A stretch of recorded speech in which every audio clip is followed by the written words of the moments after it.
Hey, Melissa A. Wiringi here. Oh my goodness. So I haven't even started this leadership training yet, but for some reason I'm on fire this week. And I woke up at 4 a.m. with a bunch of downloads, which, to be honest, shaking in my boots a little bit doing this. But do you know what? I think it's the right thing to do. So leadership.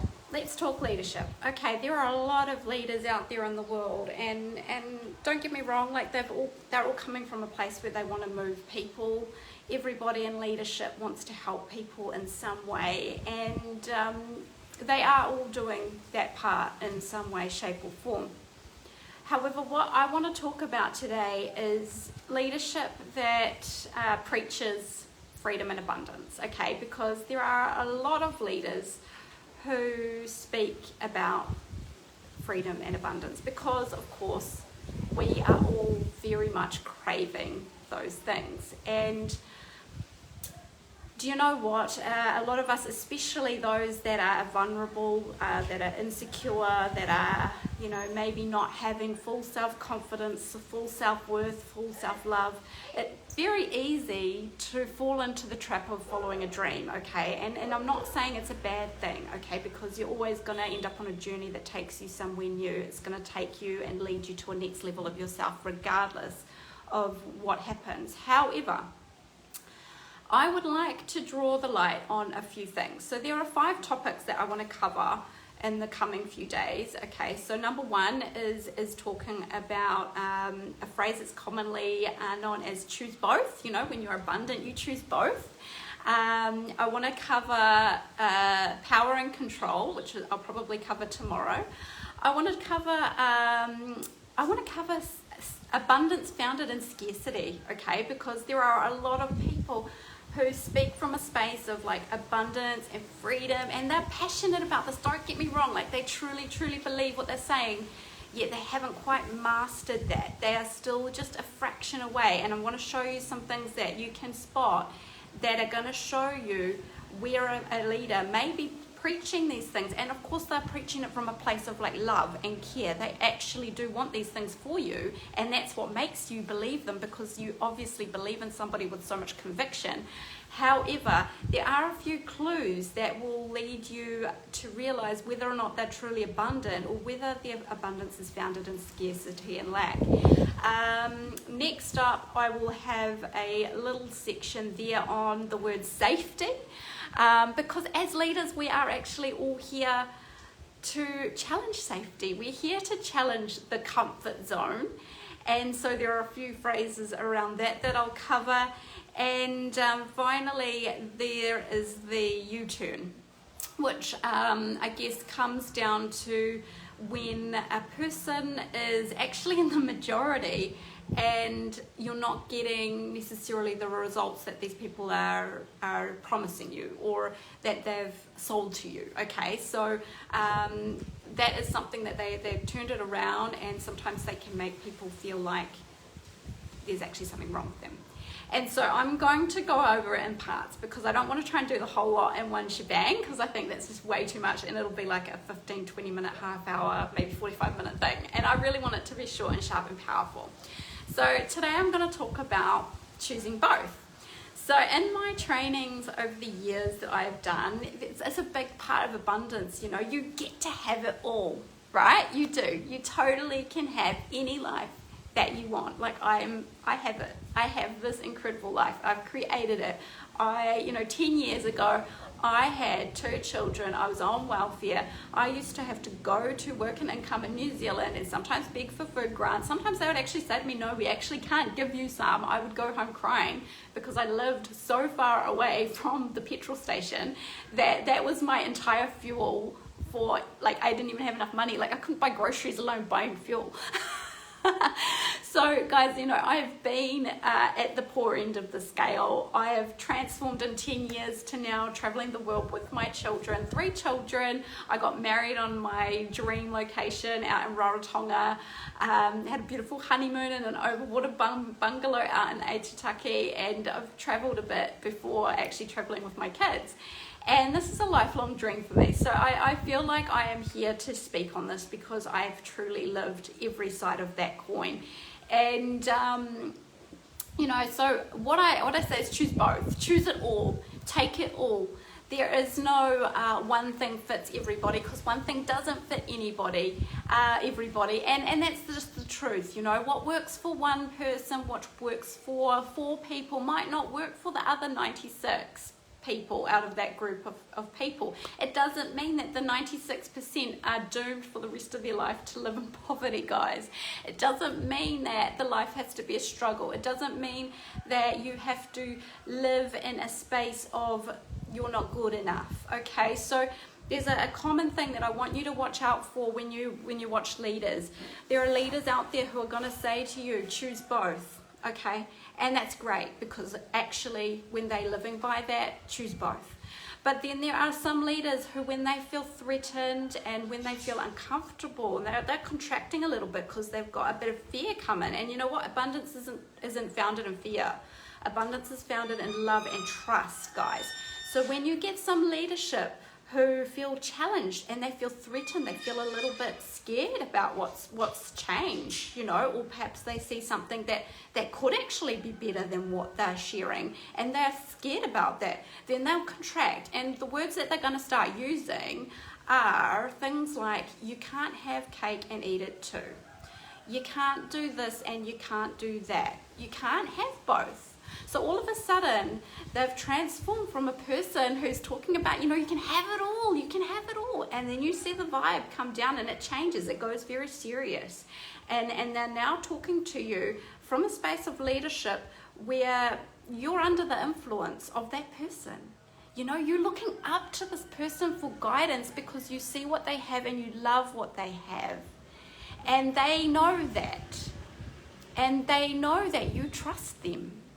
And they know that what they're saying is completely not aligned with what they're talking about. They know full well that true abundance is choosing everything. It is saying yes, and saying yes to wealth, saying yes to abundance, guys. So for today, I want that to really hit home. I want you to think about all of the leaders that you've crossed who talk about freedom, abundance, prosperity for everybody. I want you to think about those people.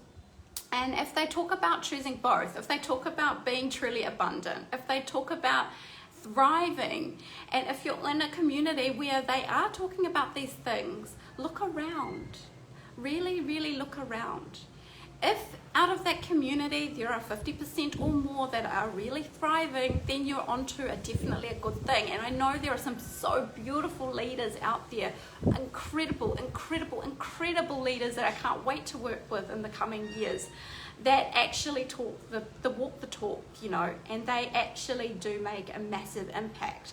And some of these people that aren't quite yet there yet, they're almost there, guys. I'm not saying they're never going to be there, but they're talking about it, but they're not quite walking it in full alignment. So, you know, watch out for that. If you hear the words, you can't have your cake and eat it too, when someone, you can see they feel threatened. You can see because the demeanor changes. They've gone from a really open, heart space, open person to they've contracted, and they're speaking from a place of firmness. They're coming down firm. They're coming down like a like a kind, caring father. You know, they're coming across as if they really are worried for you, or they're caring about you. But guys, this is where I want you to put your critical thinking hats on. We need to be thinking up here, guys, because our hearts, you know, if you're anything like me, you're really heart driven. You're really, really like lit up by these ideas of freedom and abundance. They excite you. And of course you're going to go and follow somebody who talks about these things, yeah? But the reality is that you also have to really take it deep and go like, is this really, really what it is? You know, is it really genuine? I want you to really, really watch the body language, watch how people talk to you, and not just on the outside. Like if you go into the inside, if you go into the inner circle, watch the behavior.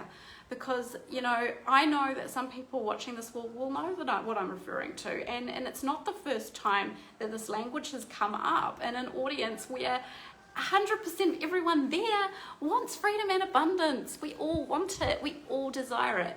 And I guess my final thing, which I'm going to conclude on all 5 of these series, is that you cannot buy freedom. You cannot buy freedom. No one else can give you freedom.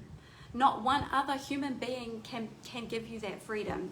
You cannot pay somebody to be a coach to give you freedom. You cannot pay someone for a business to give you freedom. You cannot pay an organization to teach you to be free. Only you can do that for yourself. Only you can do that for yourself. And it does take time, guys. It takes time. I have worked on my freedom for a long time. 10 years of working on my freedom. And you know, I'm not saying it's going to take 10 years for you all, because I know plenty of people who have knocked that well out of the ballpark in just a couple of years. But what I'm saying is that, you know, we've all got our own paths to walk. And sometimes if you've got a big message, it's going to take you a little bit longer. And it's going to be frustrating. And I want to say effing frustrating. Because sometimes you look at these leaders and you can see straight through them.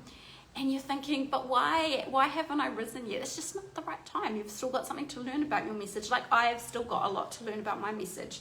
And so what I'm promising for you is that in the coming weeks, in the coming months, I don't know how often I'm going to come live. I'm not going to promise it's going to be a daily thing, guys. But what I promise to you is that I'm exploring something. I'm exploring a level in myself that I haven't gone to before. I'm not going to nail it every time. I am not going to come across perfectly every time. I'm going to miss the mark a few times here and there. What I know is that I want to come across from a place of challenge. I want to challenge people. And I don't want it to come across in a low vibe way at all. I want it to come across in such a way that it makes you stop and think. Okay, and then you're like, hold on, what is this? Internally, people are going to go, whew. What is this conversation? Is this pulling somebody down? No, it's not. It's just I need people as example, and I'll probably even be able to use myself as an example for a lot of things. I'm sure I have plenty of examples. But what it is it's challenging stuff, because it's not a conversation that we're having all the time. We're not challenging enough. I think as human beings, we need to be questioning more. We need to be asking more questions. We need to be critically thinking, guys. Because the thing is, we have spent the last 10 or 15 years consuming. We've spent the last 10 or 15 years watching Home and Away, watching Shortland Street, watching what's on the news, and just taking it in and letting that be. We don't question our life. If you've ever watched the Lego movie and not taken away what that message is, I want you to go back and watch it again. Watch it from a critical thinking perspective, because what the Lego movie does, like seriously, it can teach you a shit ton if you are just a parent that sits at home and don't expand, is that it's actually taking the piss out of humanity, guys. And that's it. I want to start getting the conversation around really critically thinking. And there's some flippin' hard discussions to be had. The topic that I'm taking on tomorrow is power and control in leadership. And that's not an easy topic, guys, by any means. I'm definitely going to put my hand up and say I'm a flipping control freak. I'll be straight up, transparent, honest. I love being in control of my life. I love being in control of my outcomes. I love being in control of where I am. I love being in control of, actually I don't even know what's coming next, so maybe I'm not as control-y freak as I think I am, but I love knowing like I have some security, and that's part of human nature. And so what power and control comes down to in leadership is when you're exercising that over other human beings. And so I'm going to leave it on that. Just remember, there are 2 very contrasting statements. Choose both or have your cake and eat it too. So choose both and have your cake and eat it too. Don't be feeling like you can't have your cake and eat it too. And I guess, yeah, if something in here's resonated, please share it or tag someone, because this is special. What I'm doing right now is different, it's special, it's unique, and I want to touch a lot of lives.